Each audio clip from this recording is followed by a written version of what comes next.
It's the time to get down.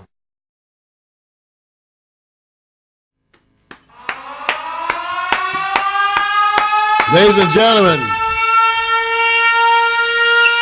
now the forgotten segment. Forgotten.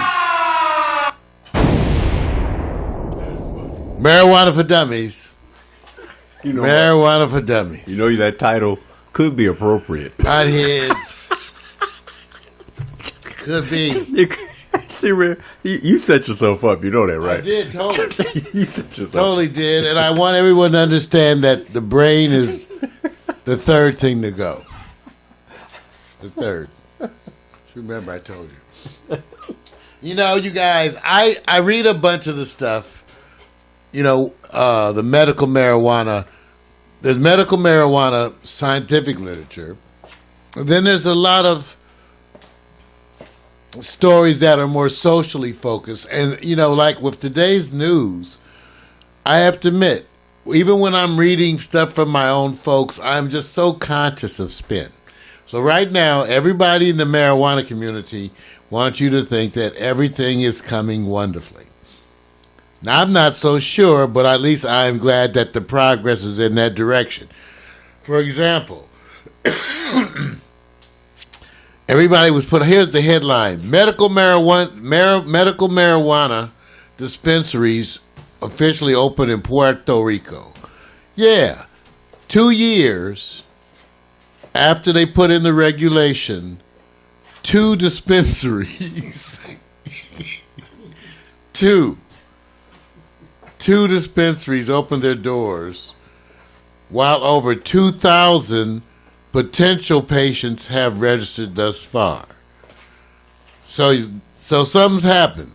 Because from what I understand, the dispensaries, the 2 are open, but the 2,000 potential patients have yet to gain access. Wow. So that's progress in Puerto Rico.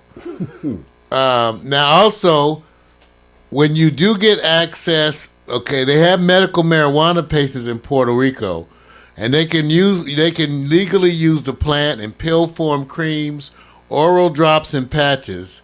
But smoking marijuana, personal use growing, is still illegal. Okay. You can get a medical now the other thing is that we'll get to New York later. How strict is it to get a medical marijuana card? Well, you have to have a lot of stuff. They're just more strict. They also want all legal cannabis to be grown on the island for the 2 dispensaries. Okay, rah. I give that a big rah. How about y'all? Give it a big rah? Get a big rah. Rah. Just raw. Rah. We get rah. What are you saying, man? All right, here's this other one. This one I'm open to picture. The world's most, because, you know, I'm saying, I'm not sure on my sources. Not sure on my sources. Some of the sources, maybe some, I don't know. We're not investigative reporters. Okay, that's okay, man. You know, what you want me to do? You want me to, Marv, you check? Hey, hell no, I don't check shit. I use reasonably good judgment. Okay, so supposedly,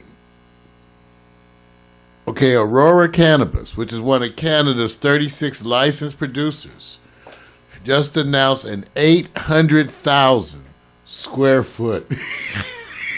That's a city. 800,000 square foot facility that's located right at the Edmonton airport. Why are you laughing, man? They call this Aurora Sky. It's currently under construction. And for various benefits, it's right there. It's at the airport. Makes things nice and quick and easy. So, I was going to say, everybody clap for that. Yeah, 800, I don't know. See, stop. See, this is what people are afraid of. The growers, the longtime growers here in California are really concerned that this type of corporate growing is going to drive them out of business. You know, even though you're not going to care because the cost of an ounce of high quality weed is going through the floor. True. I mean, an ounce of top shelf marijuana from my dispensary is $205. They give you a weed soda. Wow. An extra. Wow. They give you something, edible something. Wow. So understand it's going through the floor. An ounce of high quality weed is supposed to go down around $25. It could go as low as 18 to 20. We'll see. Wow. Just like this article, they say that the Jamaicans are eager to open. They are not. Jamaicans are eager to open legal marijuana business. Bullshit.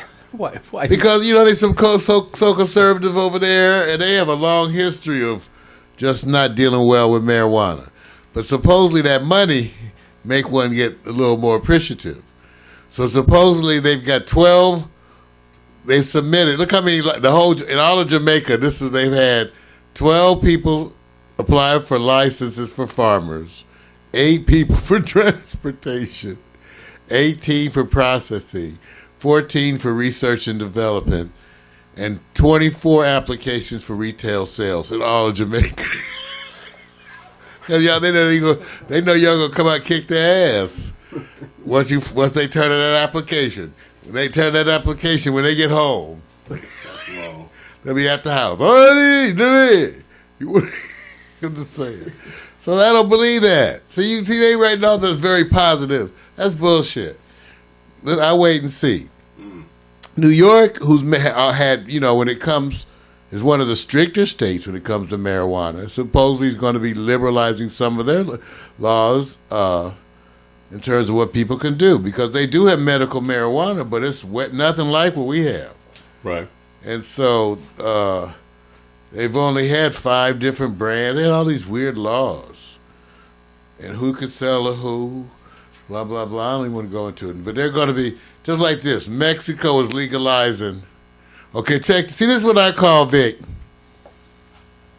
stuff that's not really right. What is that? So they go, Mexico is legalizing medical marijuana. Okay, supposedly this came out of a case. And so far, legalizes it for them.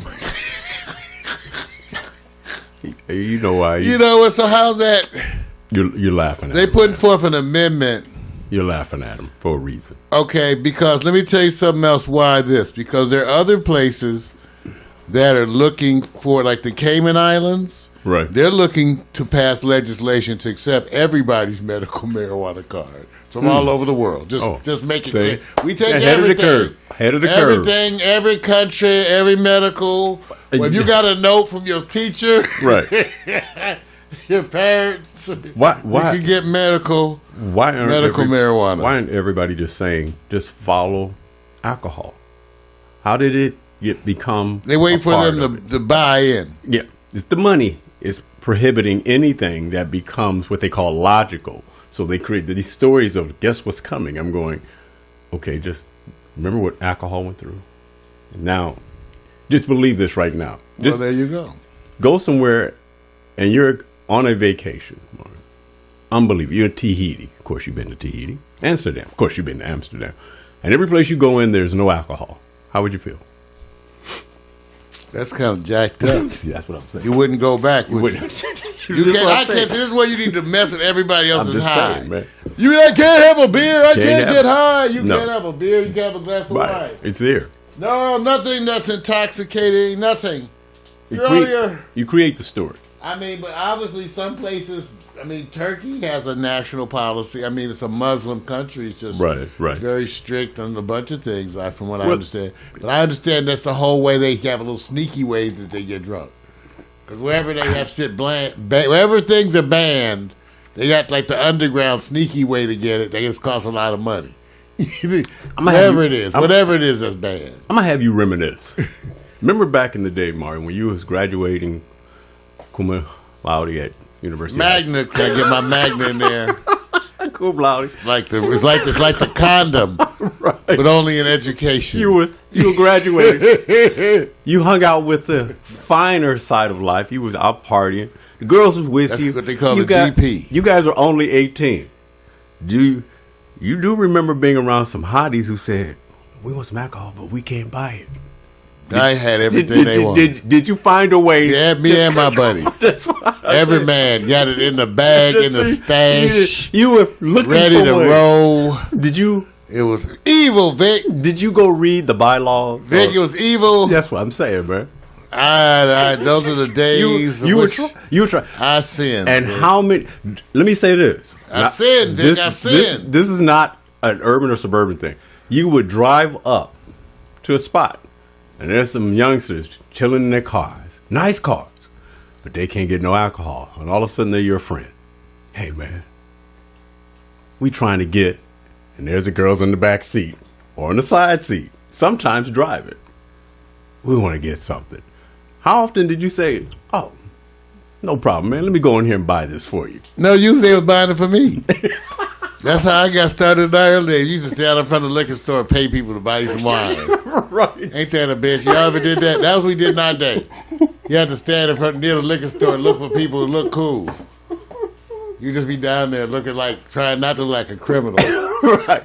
And look on people look cool, tell them, could you buy, and you would buy them some wine, and they would buy you some wine. Those were good old days of drugs, of just the wine. Thank you. We just had booze in those days. And Booze and those bra ads in the newspaper. And you couldn't wait to help the Couldn't wait ladies. to get to those bra The ads. Vic. ladies, you could not wait to help them out. Could not, Vic. Okay. I'm just letting you know, man. That's right. So how important is this? It's very important, Vic. Okay. Whatever you say. It's very important. So What there is- you go. That's another reason to get marijuana, keep it at your house. Marijuana for dummies, everybody. Marijuana. That's the police. Knocking at your door. All day.